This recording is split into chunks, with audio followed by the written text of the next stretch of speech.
الحمد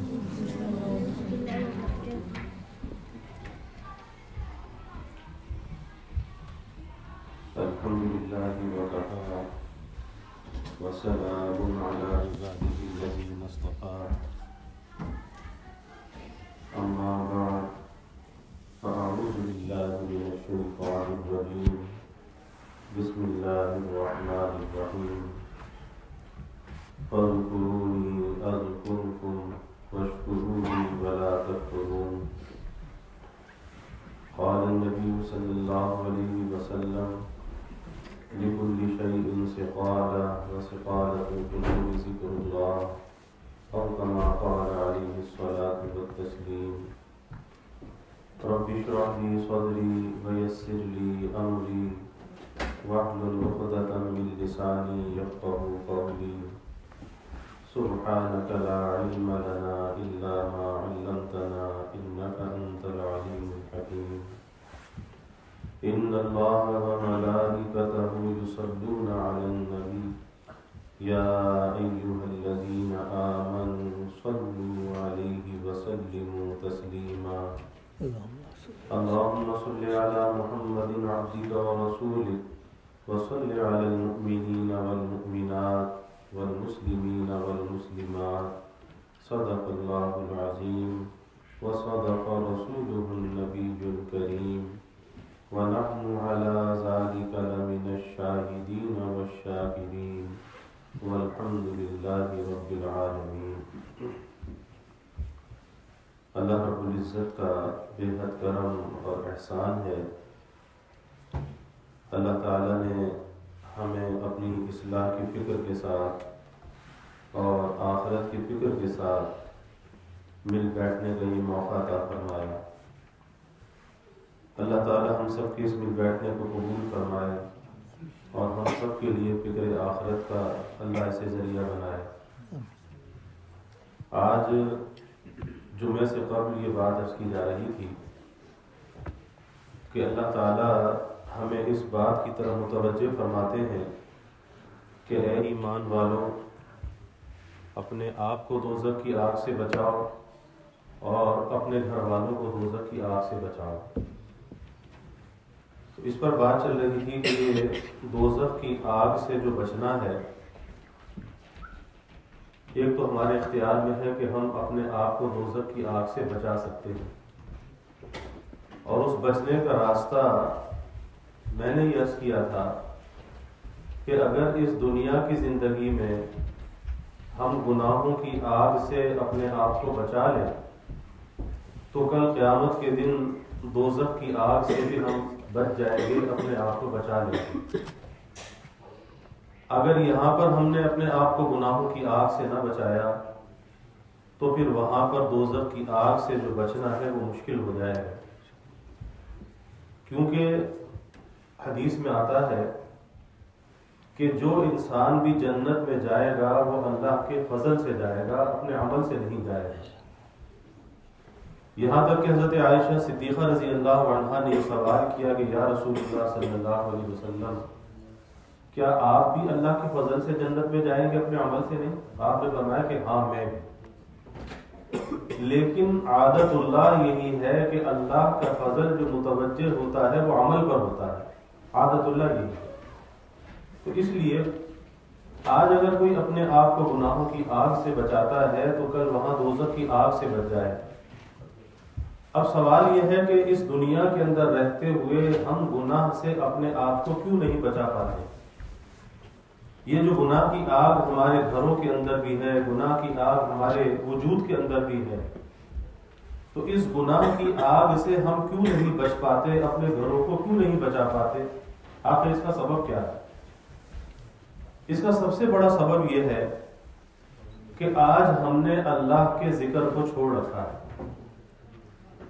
آج ہم یہ سمجھتے ہیں کہ ہماری جو زندگیاں ہیں تو اس کی ہمارے مکانوں کی آبادی جو ہے وہ اچھا کھانے میں ہے، انسانوں کے رہنے میں ہے، اچھے لباس میں ہے، زندگی کی آسائشوں کو جمع کرنے کے اندر ہے، حالانکہ حقیقتاً ایسا نہیں ہے۔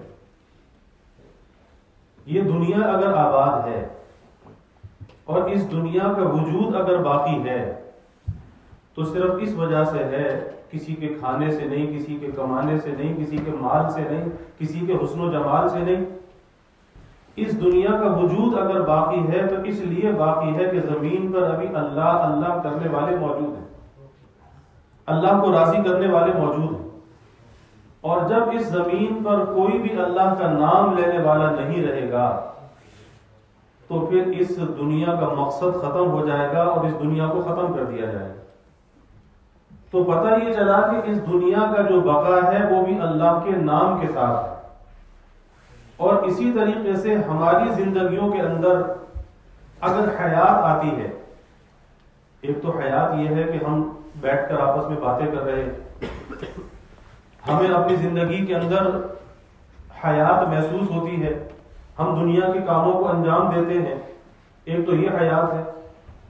لیکن ایک حیات جو ہے وہ دلوں کی حیات ہے۔ ایک موت انسان کے جسم کی موت ہے اور ایک موت اس کے دل کی موت ہے۔ آج جسمانی طور پر تو ہم زندہ ہیں لیکن قلبی طور پر ہمارے دل مردہ ہو چکے ہیں، اور اس کا سبب یہی ہے کہ اس دل کی جو غذا ہے اللہ کا ذکر ہے، اور وہ اللہ کا ذکر اتنی بڑی چیز ہے، اللہ کہتا ہے وَلَا ذِكْرُ اللَّهِ أَكْبَرُ، اللہ کا ذکر سب سے بڑی چیز ہے، اس سے بڑھ کر کوئی چیز نہیں ہے۔ آج اس سب سے بڑی چیز کو ہم نے چھوڑ رکھا ہے، اور چھوڑ بھی کس طرح سے رکھا ہے؟ چھوڑ بھی اس طرح سے رکھا ہے کہ جس کی اہمیت کو اللہ اجاگر کر رہا ہے، جس کے بڑا ہونے کو اللہ بیان کر رہا ہے، آج ہم نے اس لیے چھوڑ رکھا ہے کہ اس کی اہمیت ہمارے پیش نظر نہیں ہے۔ آج اکثر لوگوں کی یہ کیفیت ہے، چاہے وہ مرد ہوں چاہے خواتین ہوں، کہ اگر یہ کہا جائے کہ قرآن مجید کی تلاوت کیا کیجئے، کچھ وقت تنہائی میں بیٹھ کر اپنے اللہ کو یاد کیا کیجئے، تو آج لوگ کہتے ہیں کہ ہمارے پاس وقت نہیں ہے، ہمیں فرصت نہیں ہے۔ یہ جو ایک حیلہ ہے، ایک بہانہ ہے، ایک نفس کی چال ہے کہ ہمارے پاس وقت نہیں ہے، یہی سب سے بڑا دھوکہ ہے۔ اور یہ انسان کسی اور کو دھوکہ نہیں دے رہا بلکہ یہ خود فریبی کے اندر مبتلا ہے، اپنے آپ کو دھوکہ دے رہا کہ میرے پاس وقت نہیں ہے۔ میں یہ عرض کر رہا تھا کہ ایک حیات اس وجود کی حیات ہے اور ایک حیات دل کی حیات ہے۔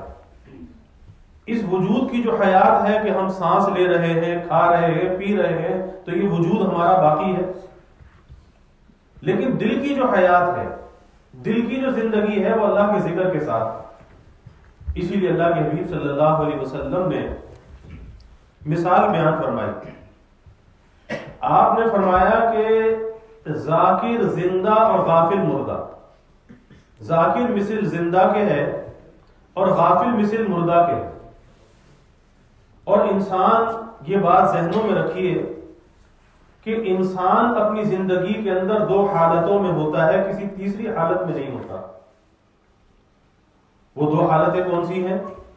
یا وہ ذاکر ہوتا ہے یا وہ غافل ہوتا ہے۔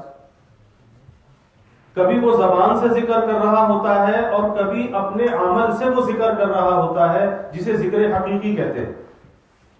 زبان کا ذکر تو ہم سمجھتے ہیں کہ زبان سے لا الہ الا اللہ پڑھ رہا ہے، قرآن مجید کی تلاوت کر رہا ہے، استغفار کر رہا ہے، درود پاک پڑھ رہا ہے، تو یہ زبان سے ذاکر ہے۔ لیکن کبھی ایسا ہوتا ہے کہ یہ زبان سے تو ذاکر نہیں ہوتا، لیکن اپنے عمل سے یہ ذاکر ہوتا ہے۔ وہ کس طرح سے ہوتا ہے کہ ایک آدمی جاب کرتا ہے، اب اس کے دل کے اندر یہ فکر موجود ہے کہ میں نے اس امانت کے اندر خیانت نہیں کرنی، ڈیوٹی کے اندر میں نے خیانت نہیں کرنی، اور جو ذمہ داری مجھے سونپی گئی ہے اسے امانت اور دیانت کے ساتھ میں نے ادا کرنا ہے۔ اب یہ شخص اس ڈیوٹی کے اوقات میں بظاہر اپنے کام کے اندر لگا ہوا ہے، لیکن اس کے دل کے اندر یہ فکر ہے کہ میں نے لقمہ یہاں سے حلال حاصل کرنا ہے، حرام حاصل نہیں کرنا۔ اللہ کے حبیب صلی اللہ علیہ وسلم فرماتے ہیں کہ یہ ذاکر ہے، کیونکہ آپ نے فرمایا کل مطیع للہ فہو ذاکر، کہ ہر مطیع، ہر فرما بردار جب وہ اللہ کی اطاعت میں لگا ہوا ہے۔ اور کسب حلال، رزق حلال کا معنی یہ کیا ہے یہ بھی تو اللہ کی اطاعت ہے. اس سے بڑھ کر اور کیا ہوگا کہ کسب حلال کو فرض کیا گیا ہے. اللہ نے اپنی عبادت کے بعد کسب الحلال فریضۃ بعد الفریضہ کہ اللہ نے اپنے فرائض کے بعد جس چیز کو فرض کیا ہے وہ کسب حلال کو فرض کیا ہے. تو جو آدمی اس فکر کے ساتھ اپنے کام میں مشغول ہے, اپنی تجارت میں مشغول ہے کہ میں نے اس تجارت سے حلال کا لقمہ حاصل کرنا ہے, میں نے حرام کا لقمہ حاصل نہیں کرنا, میں نے جھوٹ نہیں بولنا, میں نے دھوکہ نہیں دینا, میں نے کسی چیز کو ملاوٹ نہیں کرنی, جب اس فکر کے ساتھ ہی اپنے کاروبار کو, تجارت کو انجام دے رہا ہے تو اللہ کے حبیب صلی اللہ علیہ وسلم فرماتے ہیں کل مطیع للہ فہو ذاکر, کہ ہر مطیع, ہر فرما بردار ذاکر ہے. تو میں یہ عرض کر رہا تھا کہ انسان اپنی زندگی کے اندر دو حالتوں میں ہوتا ہے, یا وہ ذاکر ہوتا ہے یا وہ غافل ہوتا ہے. کبھی زبان سے ذکر کر رہا ہوتا ہے, کبھی اپنے عمل سے وہ ذکر کر رہا ہوتا ہے, وہ ذاکر ہوتا ہے. اور صحابہ نے تو یہاں تک سوال کیا, کیونکہ ایک مومن کی جو زندگی ہے, ایمان والے بندے کی جو زندگی ہے, یاد رکھیے کہ وہ ذکر سے باہر نہیں ہے, اس کی پوری زندگی ذکر میں داخل ہے. چاہے وہ زندگی کے کسی بھی حصے کے اندر ہے لیکن وہ ذکر کے ساتھ زندگی گزارتا ہے یا وہ غفلت کے ساتھ زندگی گزارتا ہے. ایک آدمی ہے, اگر وہ سنت کے مطابق لباس پہنتا ہے, سنت کے مطابق اتارتا ہے, سنت کے مطابق جوتا پہنتا ہے, سنت کے مطابق اتارتا ہے, سنت کے مطابق گھر میں جاتا ہے, گھر سے باہر آتا ہے, مسجد میں آتا ہے, مسجد سے باہر جاتا ہے, لیکن سنت کا خیال کرتا ہے, اب یہ کیا ہے؟ یہ ذاکر ہے. اس کی یہ زندگی ذکر کے اندر ہے, عبادت کے اندر ہے. ایک آدمی تجارت کو انجام دیتا ہے, لقمہ حلال حاصل کرتا ہے, حرام سے اپنے آپ کو بچاتا ہے, بظاہر تو یوں لگتا ہے کہ یہ دنیا کے کسی کام میں لگا ہوا ہے, لیکن یہ دنیا کے کام میں نہیں لگا ہوا, یہ تو آخرت کی تجارت بھی وہاں بیٹھ کے کر رہا ہے. جہاں یہ دنیا کا نفع حاصل کر رہا ہے, ارے یہ تو وہاں آخرت کا نفع بھی حاصل کر رہا ہے. تو یہ تو تاجر آخرت ہے. ایک آدمی قضائے حاجت کے لیے بیت الخلا جاتا ہے, ٹوائلٹ جاتا ہے, لیکن سنت کے مطابق جاتا ہے, سنت کے مطابق آتا ہے, اس کا یہ عمل بھی ذکر میں داخل ہے کیونکہ اس وقت بھی وہ اطاعت کے اندر لگا ہوا ہے. اس سے بڑھ کے صحابہ نے سوال کیا کہ یا رسول اللہ صلی اللہ علیہ وسلم, ہم جو اپنی بیویوں کا حق ادا کرتے ہیں کیا اس پر بھی ہمیں ثواب ملتا ہے؟ بظاہر تو انسان اپنی ایک نفسانی خواہش کی تکمیل کرتا ہے. اللہ کے حبیب صلی اللہ علیہ وسلم نے فرمایا کہ ہاں اس پر بھی تمہیں ثواب ملتا ہے, کیونکہ اگر اس خواہش کو کسی ناجائز جگہ پر, حرام جگہ پر اگر پورا کیا جاتا تو گناہ ملتا. اب جب حلال جگہ پر اس خواہش کو پورا کر رہا ہے تو اس پر بھی ثواب مل رہا ہے. تو آپ بتائیے کہ مومن کی زندگی کا ذکر سے باہر ہے, اطاعت سے باہر ہے؟ اگر ہماری زندگی ذکر اور اطاعت سے باہر ہے تو ہمیں سوچنا چاہیے کہ اس میں قصور ہمارا اپنا ہے کہ ہم اس ذکر کے دائرے سے باہر کیوں نکلے, اور ہم نے اس دل کو اللہ کی یاد کے ساتھ آباد کیوں نہیں کیا.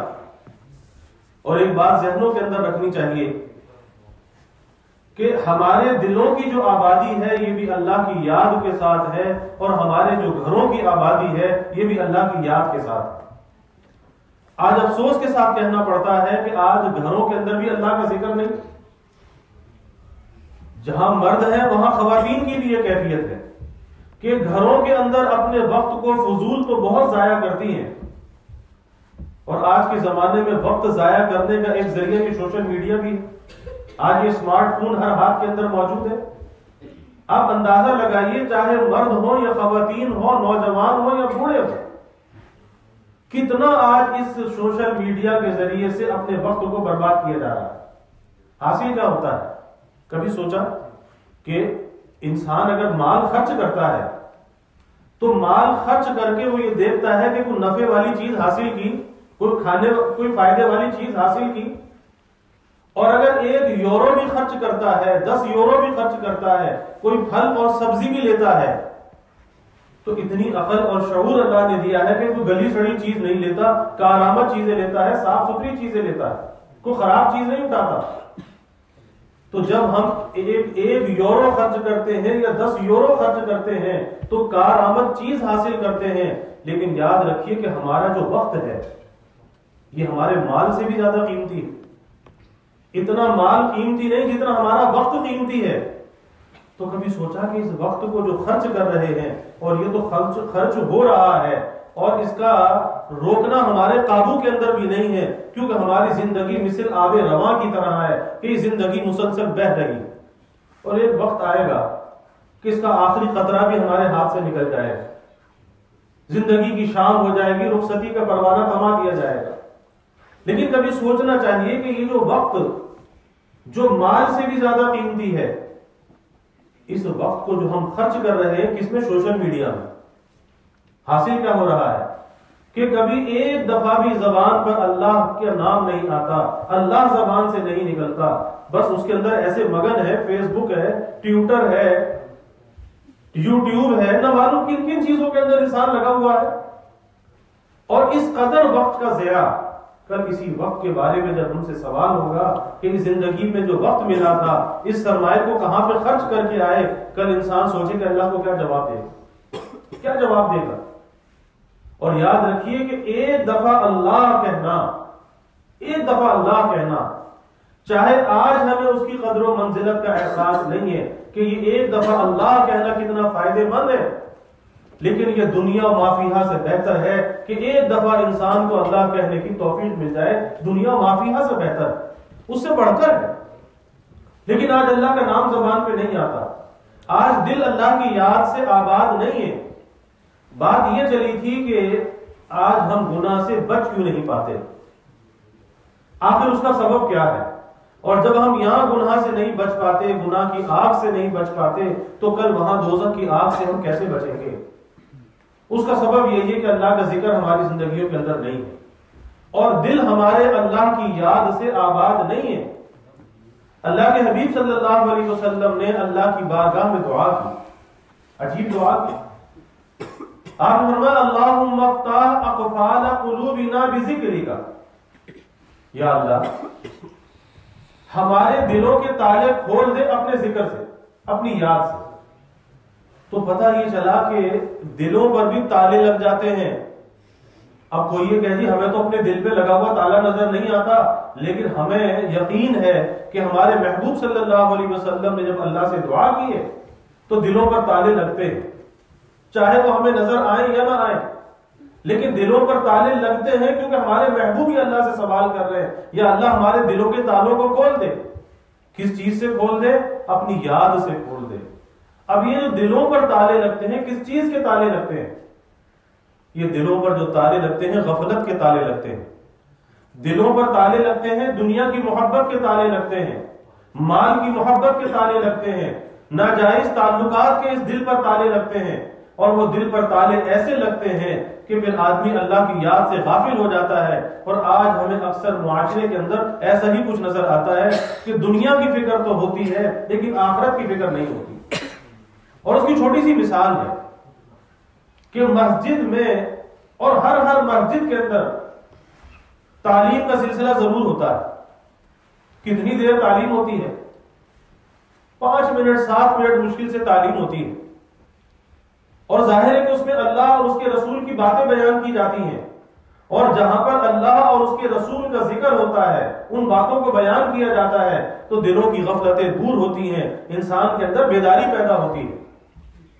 لیکن ہم ہیں کہ اس 5 منٹ بیٹھنے کے لیے آمادہ نہیں ہوتے، کیا مطلب اپنی غفلت دور کرنے کے لیے آمادہ نہیں ہوتے۔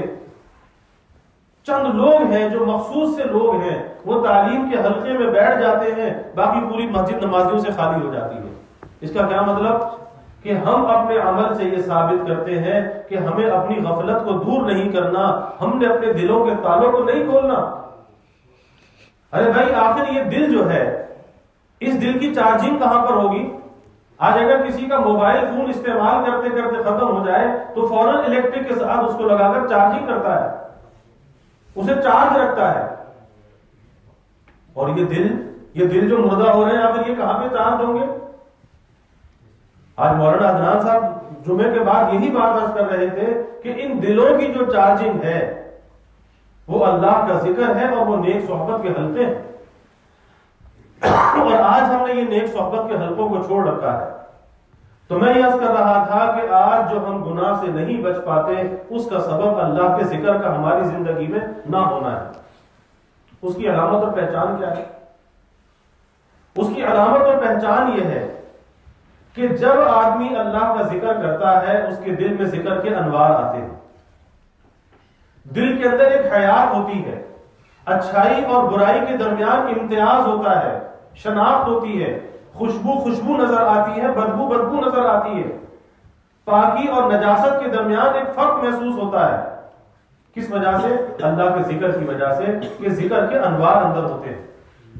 دوسری بات کہ جب آدمی اللہ کا ذکر کرتا ہے تو انسان کے اندر اللہ نے دو قسم کی طاقتیں رکھی ہیں، دو قسم کی خواہشات رکھی ہیں، ایک طرف اس کا نفس ہے، ایک طرف روح ہے۔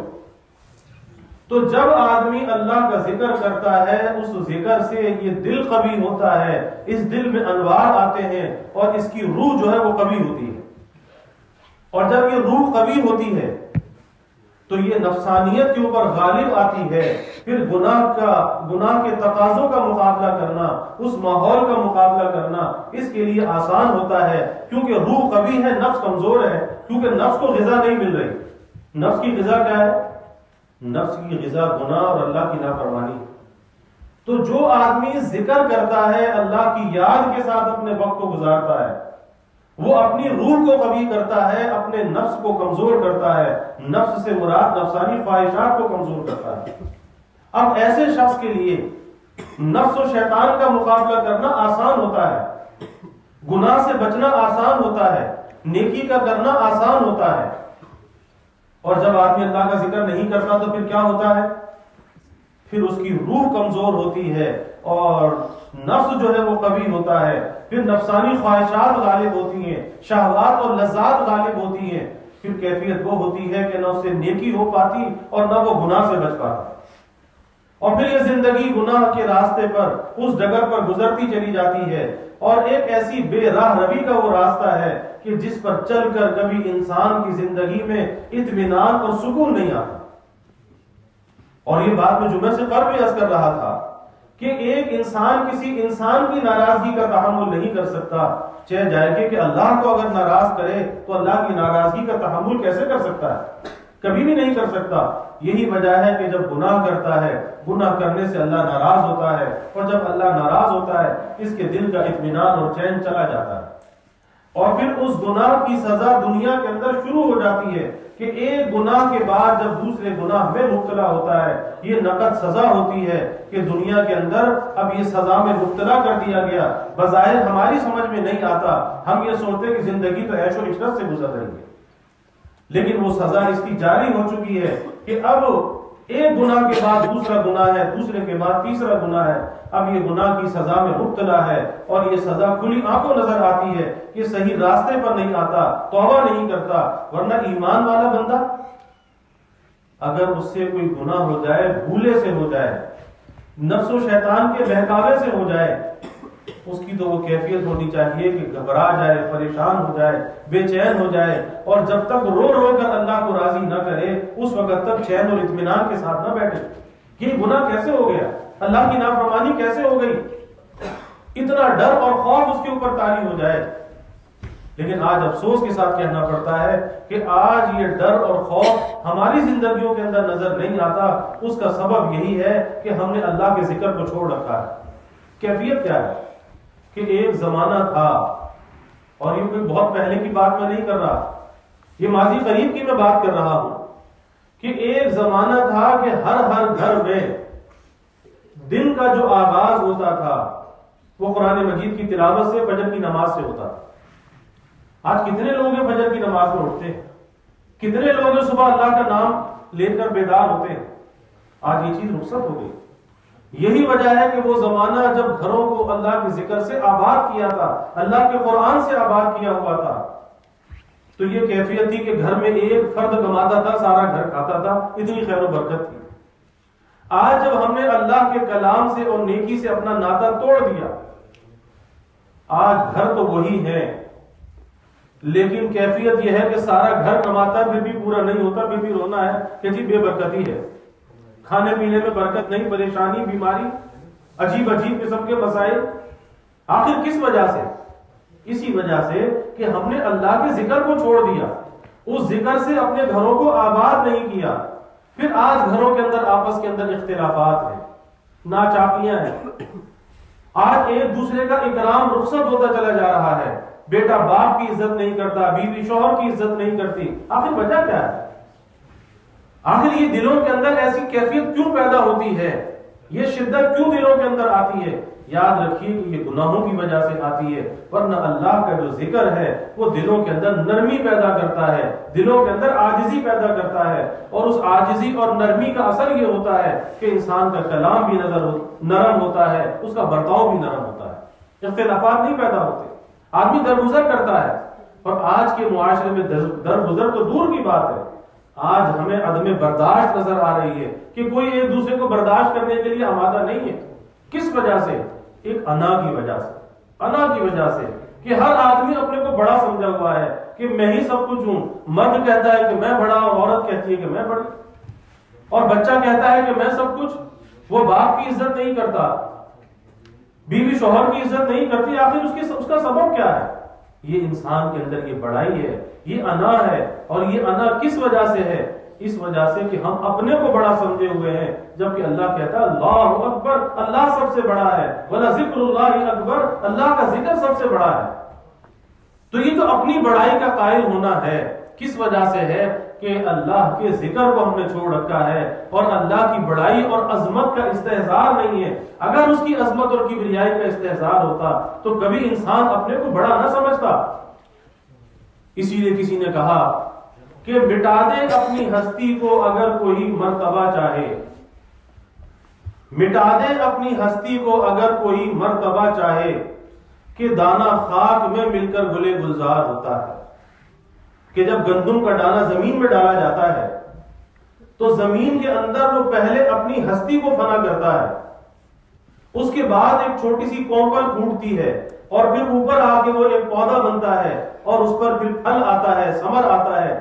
لیکن کوئی اگر زمین کو کھود کر دیکھے اور یہ کہے کہ وہ جو گندم کا دانہ ہم نے ڈالا تھا وہ کہاں ہے، تو وہ اپنی ہستی کو فنا کر چکا، اب اندر اس کا وجود بھی نہیں ہے. لیکن اپنی ہستی کو فنا کیا ہے تو جبھی تو آپ کو ثمر دے رہا ہے.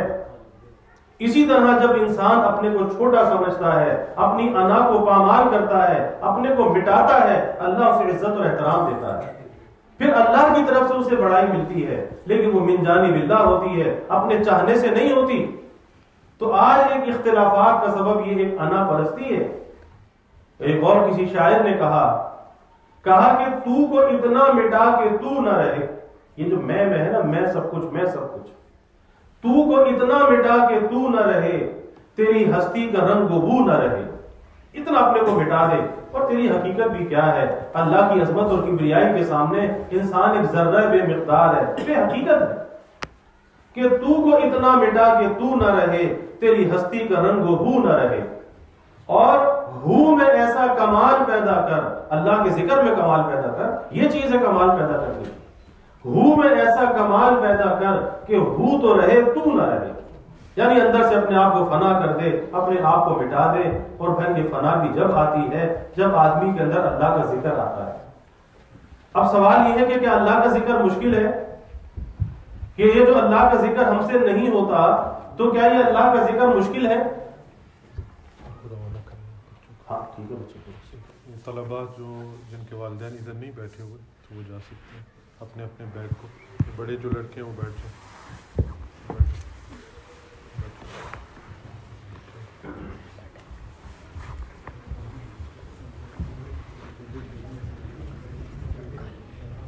تو یہ جو اللہ کا ذکر آج ہمیں مشکل نظر آتا ہے، آخر اس کا سبب کیا ہے کہ ہم یہ ذکر کر کیوں نہیں پاتے، اور یہ زندگی میں ہمارے ذکر نظر کیوں نہیں آتا؟ آخر اس کا سبب کیا ہے؟ قریب ہو جائے، صحیح ہو جائے، آ گیا باقی ساتھی قریب ہو جائے.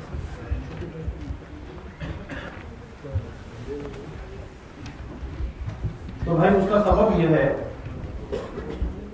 کہ ہم نے اپنی زندگی کا کوئی نظام الاوقات نہیں بنایا. ایک ہوتا ہے نا صبح سے لے کے شام تک کرنا کیا ہے، تو شاید کوئی نظام الاوقات تو ہوگا، لیکن زندگی کا کوئی ایسا نظام الاوقات نہیں بنایا کہ جس کے کسی کالم کے اندر ہم یہ بھی لکھیں کہ ہم نے اتنا اللہ کا ذکر بھی کرنا ہے. آج یہ کوئی ہماری زندگی میں کوئی کالم نہیں ہے. یہ تو ہے کہ صبح سے لے کے شام تک کیسے وقت گزارنا ہے، کس ٹائم بچوں کو اسکول چھوڑنا ہے، مدرسے چھوڑنا ہے، کام پر جانا ہے، کام سے آنا ہے، فلاں کام کرنا ہے، ساری ڈیوٹیاں ہیں. لیکن اس میں ایک چیز کا اضافہ نہیں کیا کہ ہم نے کبھی تنہائی میں بیٹھ کر کچھ وقت کے لیے اپنے اللہ کو بھی تو یاد کرنا ہے. اور یہ تو اللہ کی یاد ہے، یہ جو اللہ کی یاد ہے.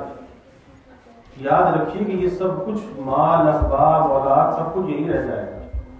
یہ جو اللہ کا ذکر ہم کرتے ہیں، اللہ کا نام لیتے ہیں، یہ ہمارے ساتھ ہماری قبر میں جائے گا. اور یہ قبر میں جا کر اس قبر کی تنہائیوں کے اندر یہ ہمارا مونس اور ساتھی ہوگا. اس قبر کی تنہائی میں جب کوئی دل بہلانے والا نہیں ہوگا، نہ مال ہوگا، نہ اولاد ہوگی، نہ بیوی ہوگی، کوئی نہیں ہوگا. اس قبر کی تنہائی میں اللہ کا ذکر ہوگا، یہ قرآن مجید ہوگا جو نور بھی ہوگا اور یہ دل کو بہلانے والا ہوگا. اس تنہائی کے اندر کوئی دل میں بہلانے والا نہیں ہوگا. لیکن آج اسی کو ہم نے چھوڑ رکھا ہے اور اسی کو مشکل سمجھ رکھا ہے. اور آج کے زمانے میں بھی بھائی ایسے ایسے لوگ موجود ہیں اور ایسی ایسی خواتین موجود ہیں. میں عرض کرتا ہوں کہ ابھی گزشتہ سال میری والدہ کا انتقال ہوا، لیکن وہ زندگی کیسی زندگی تھی. آج خواتین کہتی ہیں ہمارے پاس وقت نہیں ہے. میں کہتا ہوں آج بھی ایسی خواتین موجود ہیں کہ جو روزانہ 10 پارے 20 پارے تلاوت کر لیتی. آج کی عورت کہتی ہے ہمارے پاس وقت نہیں ہے. وجہ کیا ہے کہ یہ جو موبائل فون ہاتھ کے اندر ہے، اس نے اللہ کے ذکر میں رکاوٹ ڈال رکھی. اور یہ ایک ایسی رکاوٹ ہے کہ جس نے ہمیں اپنی اولاد کی خیر خواہی سے بھی روک دیا ہے. کہ آج کے زمانے کی جو ماں ہے، کہنے کو تو وہ ماں ہے، لیکن آج جیسی تربیت اپنی اولاد کی کرنی چاہیے اور جیسا وقت اپنی اولاد کو دینا چاہیے، آج وہ وقت نہیں دیا جا رہا. خالی یہ وقت دینا نہیں کہ اسکول چھوڑائے اور لے آئے اور مدرسے چھوڑائے اور لے آئے. ارے بھائی گھر میں بیٹھ کر آج کیا ہے، بچوں کو ٹیبلیٹ پکڑا دیے، موبائل پکڑا دیے، لیپ ٹاپ دے دیے، تو کیا وہ انسان کی تربیت کریں گے، بچوں کی تربیت کریں گے؟ ہمیں سوچنا چاہیے کہ انسان کی سب سے بڑی جو کمائی ہے اس کا مال نہیں ہوتا، انسان کی کمائی اس کی اولاد ہوتی ہے. کہ اگر اس اولاد کو دنیا کے اندر ہم نیک بنا کر گئے، ہم دنیا سے چلے جائیں گے، یہ اولاد جو نیکی کے راستے پر ہوگی ہمارے لیے صدقہ جاریہ ہوگی. ہم چلے جائیں گے لیکن ہمیں نیکیوں کا ثواب وہاں پہ پہنچ رہا ہے. اور آج کی ماں کے پاس وقت نہیں ہے کہ بیٹا اگر ماں سے کچھ کہتا ہے تو ماں کی نظر موبائل سے نہیں ہٹتی اور موبائل کو دیکھتے دیکھتے اس کو جواب دیتی. آپ اندازہ لگائیے کیا ایسے اولاد کی تربیت ہوتی ہے؟ ارے بھائی اولاد کی تربیت وقت دے کر ہوتی ہے، بیٹھ کر باتیں کرنے سے ہوتی ہے، تبادلہ خیال سے ہوتی ہے. اس کی بری باتوں کو دور کیا جاتا ہے، بری عادات کو دور کیا جاتا ہے، اچھی باتوں کو سکھایا جاتا ہے. ایک آج کے زمانے کی ماں جیسے اپنی اولاد کی تربیت کا فکر نہیں، اور ایک حضرت غوث پاک رحمۃ اللہ علیہ کی ماں بھی تھی. کیسی ماں تھی کہ ماں نے ایک نصیحت کی تھی کہ جب پڑھنے کے لیے بچے کو روانہ کیا، اور اس زمانے میں ایسا مکاتب کا منظم نظام نہیں تھا، سفر کر کے دور دور جایا کرتے تھے. اب یہ چھوٹا سا بچہ ہے، ماں اسے رخصت کر رہی ہے، کسی اور بستی میں یہ جا رہا ہے، قافلے کے ساتھ روانہ کر رہی ہے، اور ماں بچے کو کیا نصیحت کرتی ہے؟ ماں کہتی ہے کہ بیٹا کبھی جھوٹ نہ بول. ایک نصیحت ہے کبھی جھوٹ نہ بول. اور آج تو ماں باپ اولاد کے سامنے جھوٹ بولتے ہیں، اور جب اولاد کے سامنے جھوٹ بولتے ہیں تو ہم کسی دھوکے کے اندر مبتلا ہوتے ہیں کہ یہ بچے کیا سمجھیں گے. یاد رکھیے کہ وہ چیزیں ان کے اندر نقش ہو رہی ہوتی ہیں، وہ چیزیں ان کے اندر ریکارڈ ہو رہی ہوتی ہیں. اور ایک وقت آتا ہے کہ وہی بچہ جس کے سامنے اس کے ماں باپ جھوٹ بولتے ہیں، وہی بچہ اپنے ماں باپ سے جھوٹ بولنے لگتا ہے. ہم ماں باپ پریشان ہیں کہ یہ بچے کو کیا ہوا، اچھا بھلا تھا، یہ جھوٹ کیوں بولنے لگا؟ تو بھائی فیڈنگ آپ نہیں کی ہے، کسی اور نے فیڈنگ نہیں کی، قصوروار آپ ہی ہیں. آپ نے اسے بہت معمولی سمجھا تھا، یہ معمولی نہیں تھا، یہ تو غیر معمولی تھا جس کو آپ نے معمولی سمجھا. تو میں عرض کر رہا ہوں کہ غوث پاک رحمۃ اللہ علیہ کی والدہ تھی کہ بیٹے کو نصیحت کی کہ بیٹا زندگی میں کبھی جھوٹ نہ بولنا. تو چھوٹے چھوٹے بچوں کو یہ سکھانا چاہیے کہ کبھی جھوٹ نہ بولنا. اور یہ جب آدمی جھوٹ نہیں بولتا تو سچ بولتا ہے، اور سچائی اتنی بڑی حقیقت ہے کہ دنیا میں اس سے بڑھ کر کوئی حقیقت نہیں ہے جتنی بڑی سچائی حقیقت ہے. کہ سچ کے ساتھ، سچائی کے ساتھ ہمیشہ اللہ کی مدد ہوتی ہے، جھوٹ کے ساتھ کبھی مدد نہیں ہوتی. اب یہ بچہ قافلے کے ساتھ روانہ ہو گیا، کسی جگہ پر جا کر قافلے نے پڑاؤ کیا، ڈاکو آ گئے قافلے کو لوٹنے لگے۔ ایک ڈاکو ان کے پاس بھی آیا، چھوٹے سے بچے تھے، پوچھا کہ تیرے پاس کیا ہے؟ اس نے کہا جی میرے پاس تو 40 دینار، 40 اشرفیاں۔ پوچھا کہ کہاں ہے؟ تو والدہ نے بغل میں سی دی تھی، کہا کہ یہاں سلی ہوئی۔ اس نے کہا یہ عجیب بچہ ہے کہ لوگ تو اپنی چیز کو چھپاتے ہیں اور یہ خود بتا رہا ہے کہ یہاں پر سلی ہوئی ہے۔ اس کے اوپر ایک اثر ہوا اور پکڑ کر اپنے جو سردار تھا ڈاکوؤں کا اس کے پاس لے گئے۔ کہا کہ جی عجیب بچہ ہے، ہمیں تو اس کے پاس کچھ بھی نہیں ملا۔ اب جب اس سے پوچھا کہ تیرے پاس کیا ہے تو یہ کہتا جی 40 اشرفیاں ہیں جو یہاں پہ سلی ہوئی ہے۔ پوچھا کہ تو نے چھپایا کیوں نہیں؟ کہہ دیتا کہ میرے پاس کچھ بھی نہیں ہے۔ کہا جی میری ماں نے مجھے نصیحت کی تھی کہ بیٹا کبھی جھوٹ نہ بولنا، جھوٹ نہ بولنا۔ بس یہ بات کہنی تھی کہ اس ڈاکو کا جو سردار تھا اس کے دل پر ایسا اثر ہوا کہ ایک چھوٹا بچہ اور یہ ماں کے کہنے پہ سچ بول رہا ہے اور ہم اللہ کی نافرمانی کر رہے ہیں۔ بس اسی وقت اس نے توبہ کی، حضرت کی کرامت کا ظہور ہوا، اسی وقت اس نے توبہ کی اور اس کے ساتھ پورے ڈاکوؤں نے توبہ کی اور جتنا مال لوٹا تھا وہ سارا لوٹا ہوا مال واپس کیا اور توبہ طائب کر کے سیدھے راستے پر آ گئے۔ کس وجہ سے؟ سچائی کی وجہ سے۔ تو میں یس کر رہا ہوں کہ بھائی آج ہم اپنے بھی خیر خواہ نہیں بن رہے، اپنی اولاد کی بھی خیر خواہ نہیں بن رہے کہ ایک وہ ماں ہوتی تھی پہلے زمانے کے اندر کہ جو بچے کو اللہ کا نام سکھاتی تھی، سب سے پہلے اللہ کا نام سکھاتی تھی۔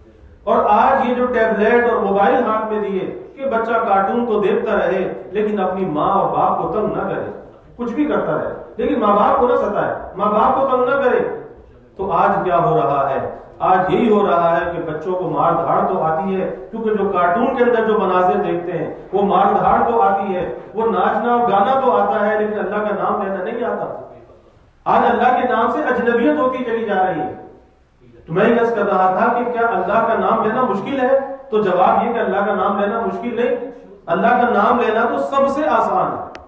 اور کتنا آسان ہے کہ اللہ نے اپنا نام لینے کے لیے کسی قسم کی کوئی قید نہیں لگائی۔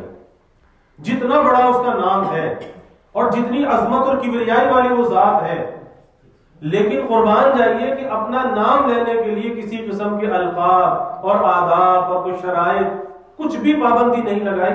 جس حالت میں بھی ہو، کھڑے بیٹھے لیٹے، ہر حال کے اندر، پاک ہو ناپاک ہو، جس حال کے اندر بھی ہو اللہ کا نام لے سکتے ہو۔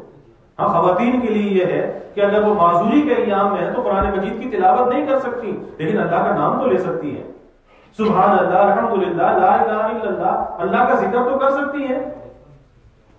لیکن آج ذکر کے ساتھ کوئی انس نہیں ہے، ہمیں ذکر سے انس پیدا کرنا چاہیے، اور ذکر سے، اللہ کی یاد سے انس پیدا کرنے کا طریقہ یہ ہے کہ اپنی زندگی کے اندر کوئی نظام الاوقات بنانا چاہیے کہ ایک کوئی نصاب ہونا چاہیے کہ میں نے کچھ وقت بیٹھ کر اللہ کا ذکر کرنا ہے۔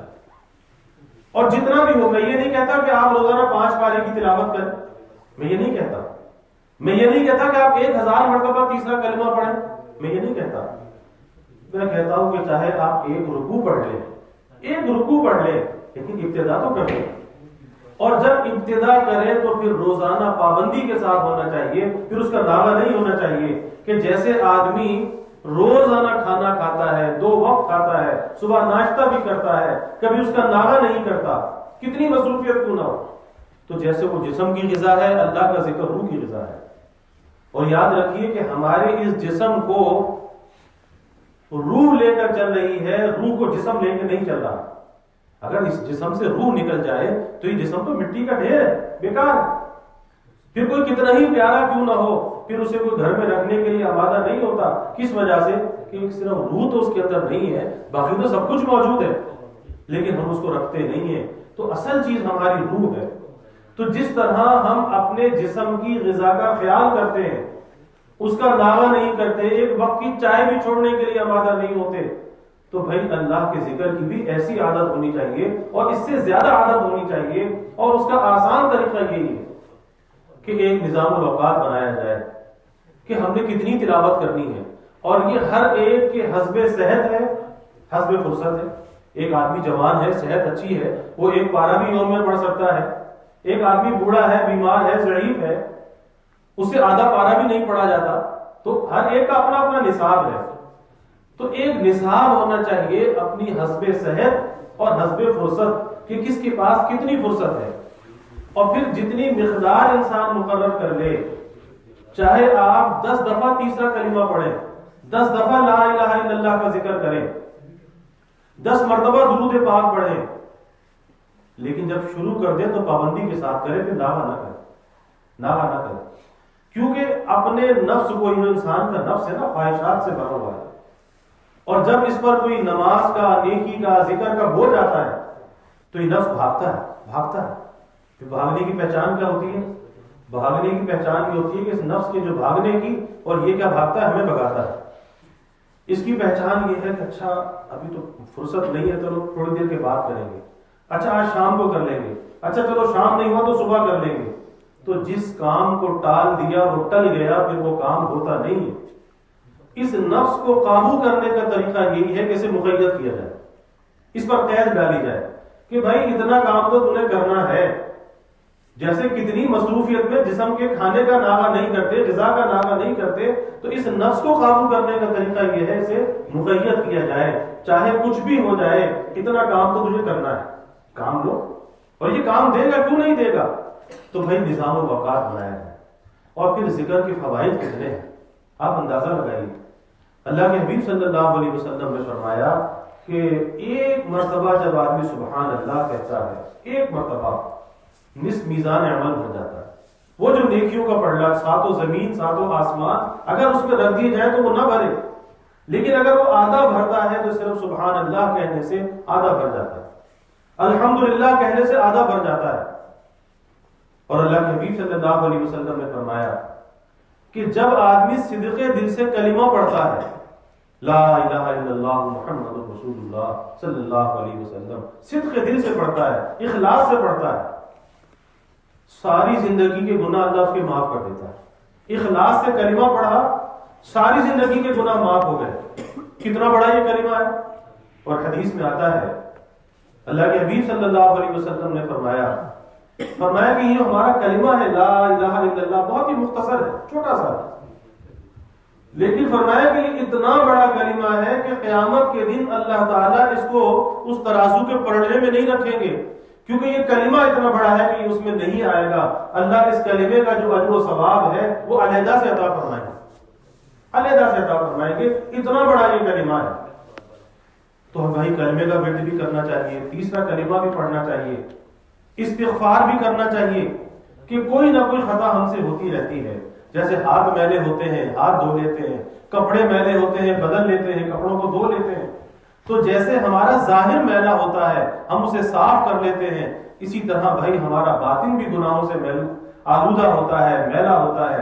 کبھی آنکھ بہک جاتی ہے، کبھی زبان بہک جاتی ہے، تو یہ اندر سے بھی تو میل کچیل آتا ہے. اور اس کی صفائی کس چیز سے ہے؟ اس کی صفائی قرآن مجید کی تلاوت سے ہے. اس کی صفائی اپنی موت کی یاد سے ہے. اللہ کو موت کو یاد کرنا، قرآن مجید کی تلاوت کرنا، یہ اندر کی غفلت کو دور کرتا ہے اور اندر کے میل کچیل کو دور کرتا ہے. اسی طرح حدیث میں آتا ہے افضل ذکر لا الہ الا اللہ، کہ تمام ذکروں میں جو افضل ذکر ہے وہ لا الہ الا اللہ کا ذکر ہے. تو ہمیں استغفار بھی کرنا چاہیے اور لا الہ الا اللہ کا ذکر بھی کرنا چاہیے. پھر اسی طریقے سے درود پاک کہ درود شریف کا کوئی نہ کوئی معمول ہماری زندگی کے اندر ہونا چاہیے. اور درود پاک ایسا عمل ہے کہ جو ہر حال میں مقبول ہے، ہر حال میں مقبول ہے. آج تو خواتین بھی کہتی ہیں فرصت نہیں ہے. ارے بھائی ہاتھ اگر کام میں لگے ہوئے ہوں، کچن کا کام ہے، کوئی بھی کام ہے، تو زبان سے تو اللہ کا ذکر ہو سکتا ہے. میں اپنی والدہ کا واقعہ عرض کر رہا تھا کہ رمضان میں ایک قرآن مجید یومیہ تلاوت کر لیتی تھی، ایک قرآن مجید. آپ اندازہ لگائیے آج ایک پارہ نہیں پڑھا جاتا، ایک اور اس کے علاوہ کبھی 10 پارے، کبھی 15، کبھی 20، اس طرح سے ساری زندگی معمول رہا.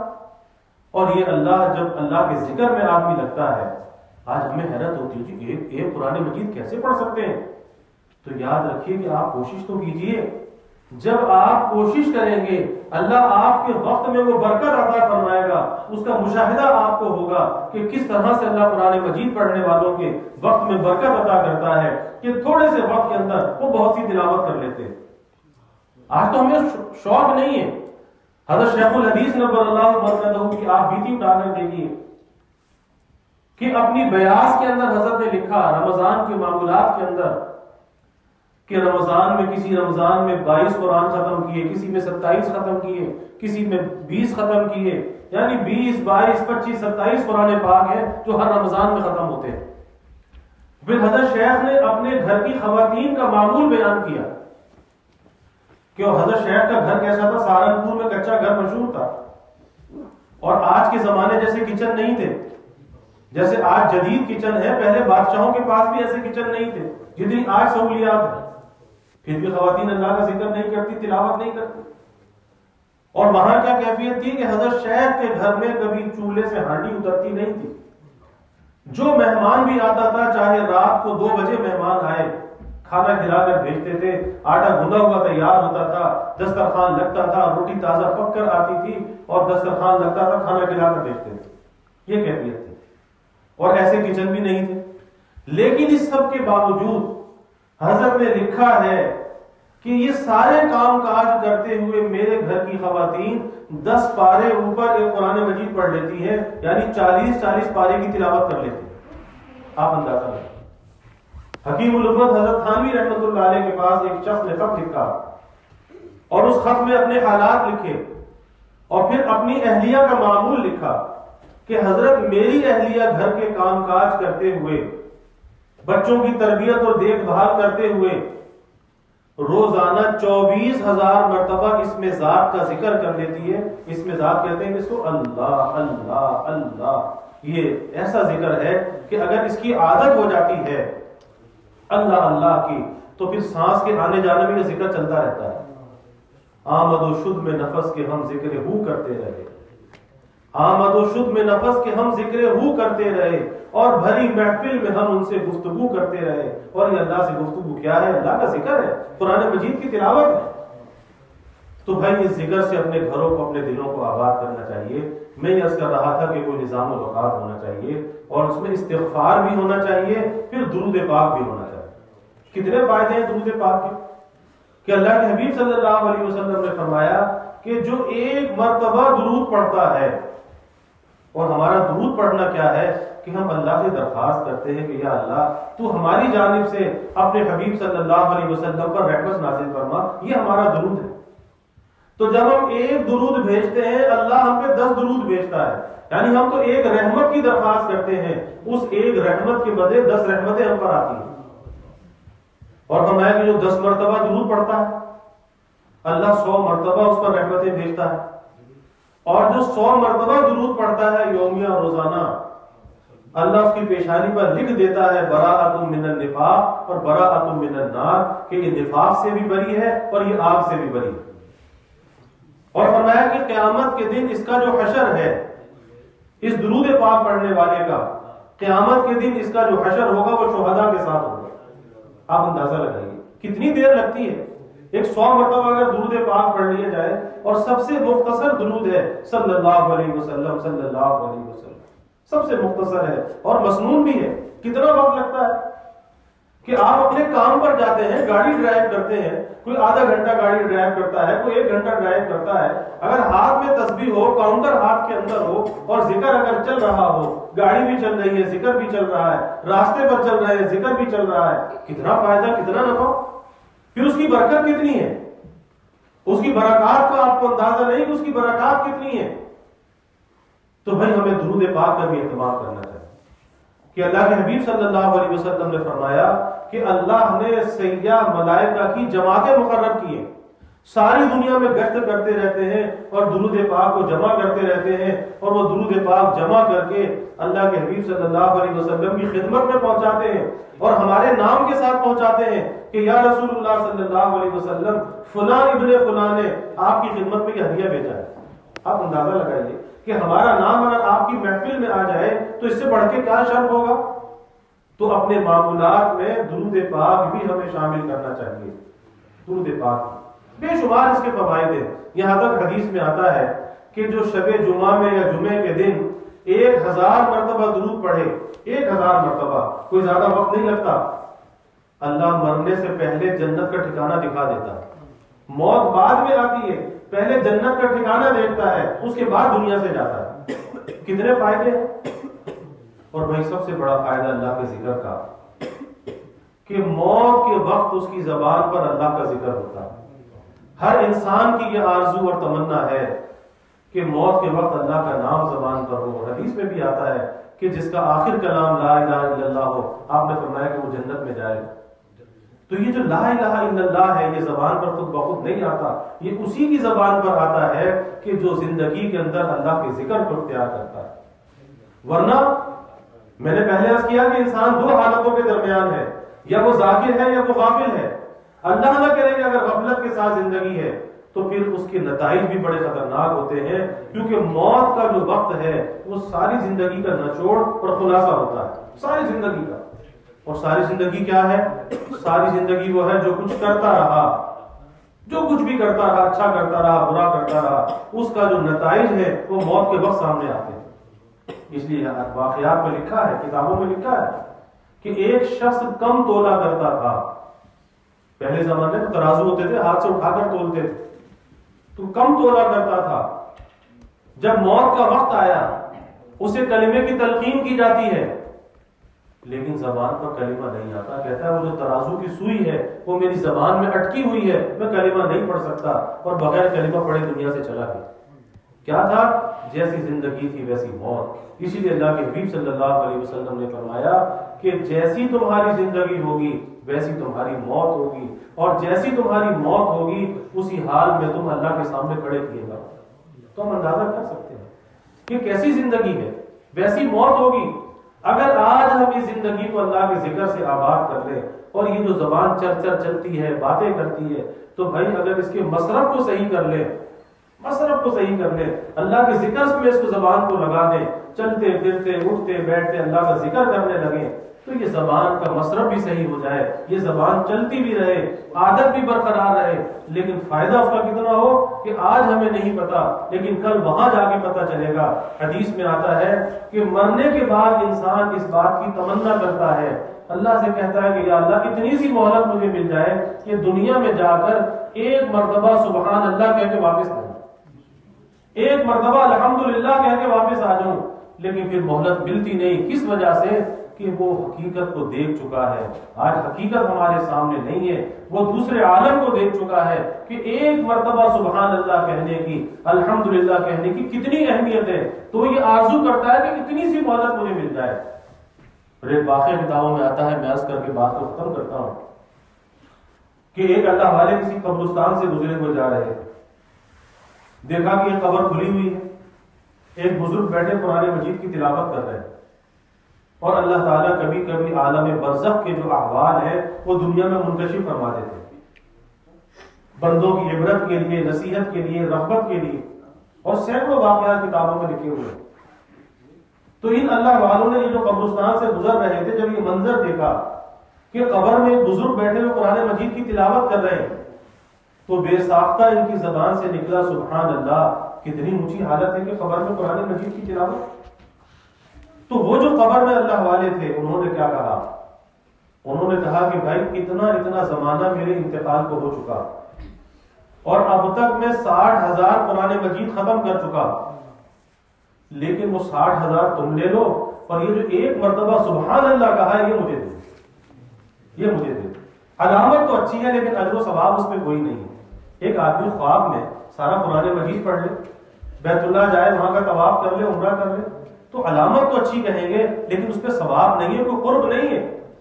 ہاں ایک مرتبہ اختیاری طور پر اگر اللہ کہے گا، سبحان اللہ کہے گا، کلمہ پڑھے گا اختیاری طور پر، تو یہ اللہ کی قرب کا ذریعہ ہے، یہ درجات کی بلندی کا ذریعہ ہے، یہ اجر و ثواب کا ذریعہ ہے۔ تو بھائی ہمیں اپنے وقت کو ضائع نہیں کرنا چاہیے۔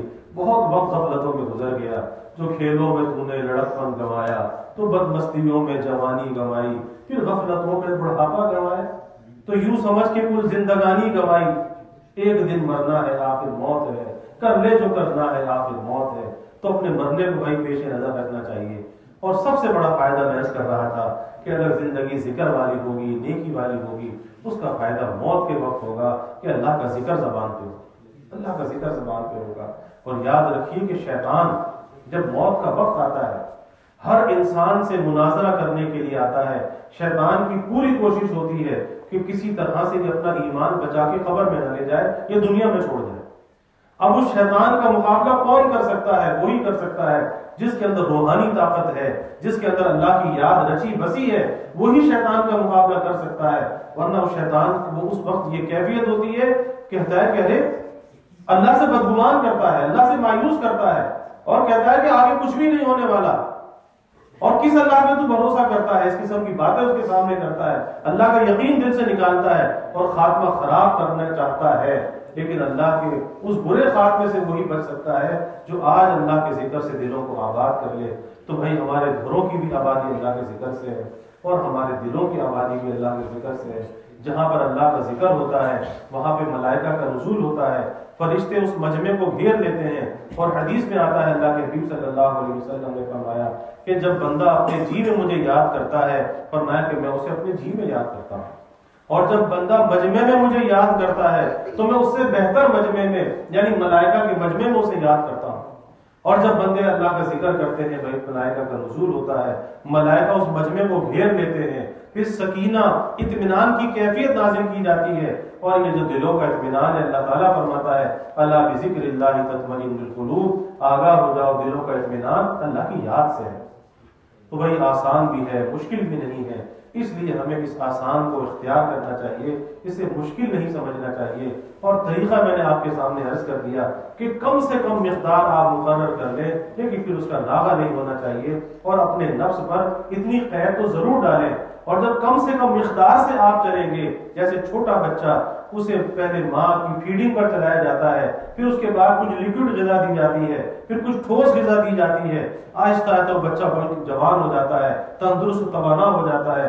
اسی طرح سے اگر ہم اتنے بے ہمت ہیں تو کم از کم ہم کسی لیکوڈ پر شروع کر دیں, تھوڑی سی مقدار میں شروع کر دیں, آہستہ آہستہ یہ مقدار بڑھتی رہے گی, بڑھتی رہے گی. یہ وقت آئے گا کہ اللہ کا ذکر ہماری زندگی میں غالب ہوگا, اور بہت سی بری چیزیں نکل جائیں گی, اور ہمارے اندر ہمت ہوگی نفس و شیطان کا مقابلہ کرنے کی اور نیکی کرنے کی. اور یہی زندگی کا مقصد ہے کہ زندگی اللہ کی اطاعت کے ساتھ گزرے. تو بھائی ہمیں اس کی فکر کرنی چاہیے. اللہ مجھے بھی, ہم سب کو, ہماری خواتین کو اللہ اس کی توفیق عطا فرمائے کہ اپنے گھروں کو, اپنے دلوں کو ہم اللہ کے ذکر سے آباد رکھیں, اور اس وقت کی ہم قدردانی کریں. وآخر دعوانا الحمد للہ رب العالمین.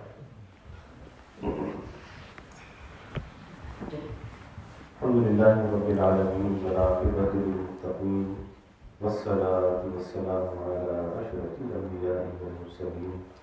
اللهم صل على سيدنا ومولانا محمد وعلى آل سيدنا ومولانا محمد صلاة تنجينا بها من جميع الأهوال والآفات وتقضي لنا بها جميع الحاجات وتطهرنا بها من جميع السيئات وترفعنا بها عندك أعلى الدرجات وتبلغنا بها أقصى الغايات من جميع الخيرات في الحياة وبعد الممات إنك على كل شيء قدير.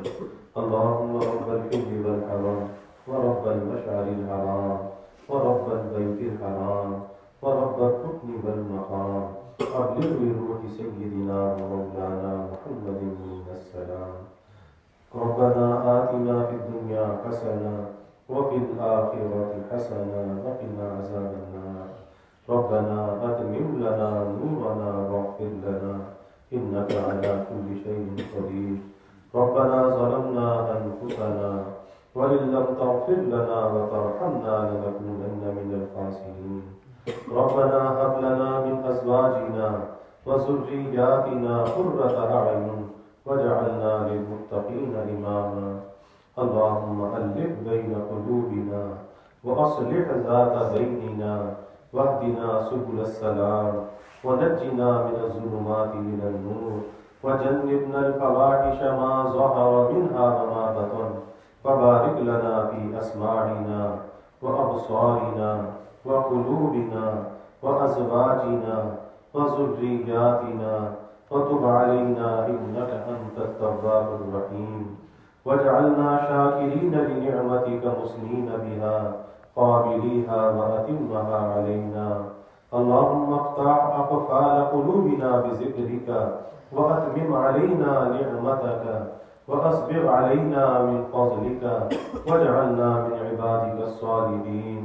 اللهم افتح مسامع قلوبنا لذكرك وارزقنا طاعتك وطاعة رسولك وعملا بكتابك. اللهم طهر قلوبنا من النفاق وأعمالنا من الرياء وألسنتنا من الكذب وأعيننا من الخيانة فإنك تعلم خائنة الأعين وما تخفي الصدور. اللهم إنا نعوذ بك من جهد البلاء ودرك الشقاء وسوء القضاء وشماتة الأعداء. اللهم إنا نعوذ بك من زوال نعمتك وتحول عافيتك وفجاءة نقمتك وجميع سخطك. یا اللہ یا رحمان یا رحیم یا کریم یا ارحم الراحمین یا اکرم الاکرمین. یا اللہ ہمارے گناہوں کو معاف فرما، خطایا سے درگزر فرما. یا اللہ اپنی محبت معرفت عطا فرما.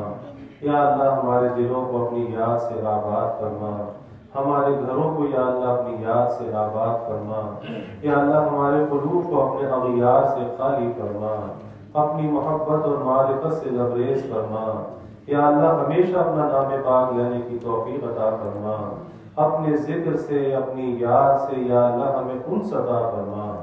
غفلت والی زندگی سے یا اللہ ہماری حفاظت فرما. یا اللہ غفلت والی موت سے ہماری حفاظت فرما.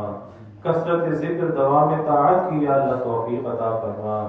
یا اللہ ظاہری باطنی ہر قسمی ترقیات عطا فرما. دلوں کے نیک ارادوں کو، آرزوؤں کو، تمناؤں کو یا اللہ غیب پورا کرنا.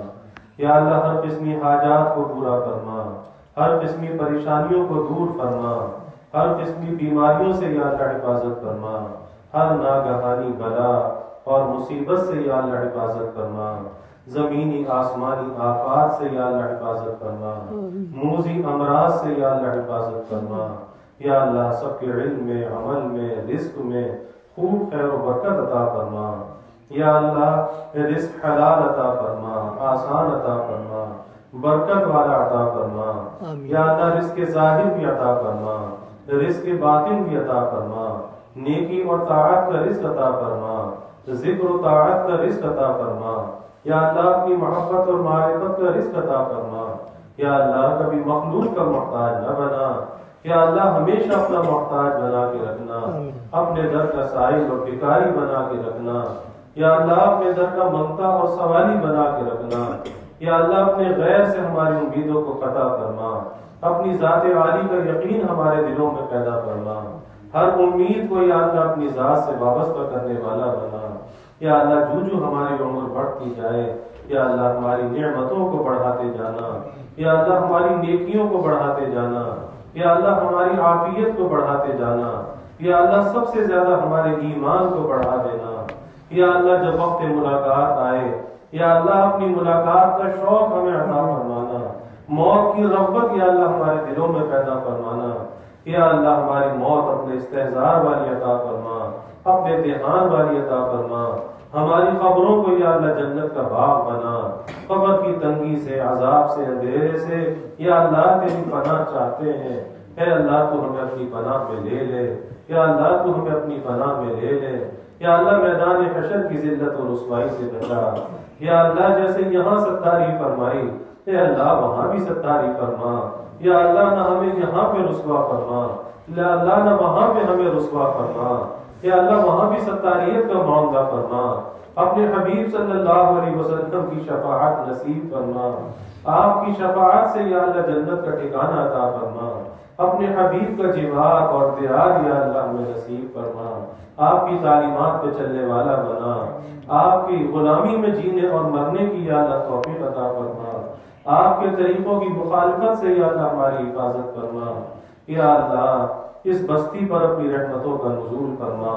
سب بھائی مسلمانوں کے گھروں میں، کاروبار میں، رزق میں، اعمال میں یا اللہ خوب خیر و برکت عطا فرما، سب کی اولادوں کو یا اللہ نیک صالح بنا، آنکھوں کی ٹھنڈک بنا، ماحول کے شر سے بچا، آزادی کے فتنوں سے بچا، بے حیائی کے فتنوں سے بچا، یا اللہ بڑوں کا ادب کرنے والا بنا، چھوٹوں پر شفقت کرنے والا بنا، خلق خدا سے یا اللہ درگزر کرنے والا بنا، یا اللہ ہمارے نوجوان بچوں کی، بچیوں کی، ہماری خواتین کی یا اللہ حفاظت فرما، یا اللہ جو بھی خواتین یہاں پر تشریف فرما ہے ان کے دلوں کے نیک ارادوں کو، آرزوؤں کو، تمناؤں کو پورا فرما، گھروں کے ماحول کو یا اللہ جنت نشاں بنا، آپس میں یا اللہ محبت الفتیں پیدا فرما، نفرتوں کو، عداوتوں کو یا اللہ دور فرما، یا اللہ بے اولادوں کو نیک صالح اولاد عطا فرما، جو با اولاد ہیں ان کی اولاد کو آنکھوں کی ٹھنڈک بنا، تربیت کا یا اللہ غیب انتظام فرما، یا اللہ جو اولاد نرینہ چاہتے ہیں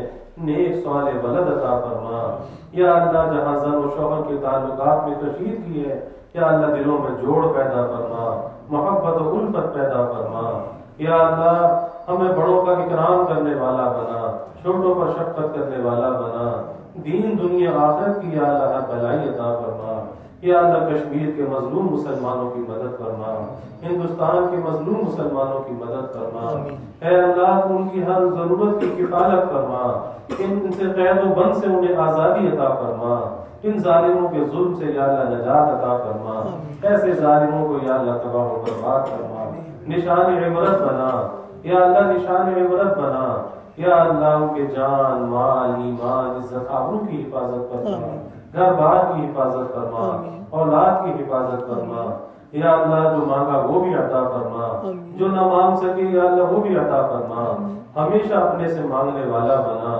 اپنے در کا سائل اور بھکاری بنا، یا اللہ اپنی خاص رحمتوں کا، برکتوں کا، نعمتوں کا، راحتوں کا نزول فرما، زحمتوں کو یا اللہ دور فرما، یا اللہ ہمیں عافیت دارین عطا فرما، عافیت دائمہ عطا فرما، ربنا تقبل منا انك انت السميع العليم وتب علينا انك انت التواب الرحيم وجزا الله عنا محمدا صلى الله عليه وسلم وآله سبحان ربك رب العزة عما يصفون وسلام على المرسلين والحمد لله رب العالمين آمين برحمتك يا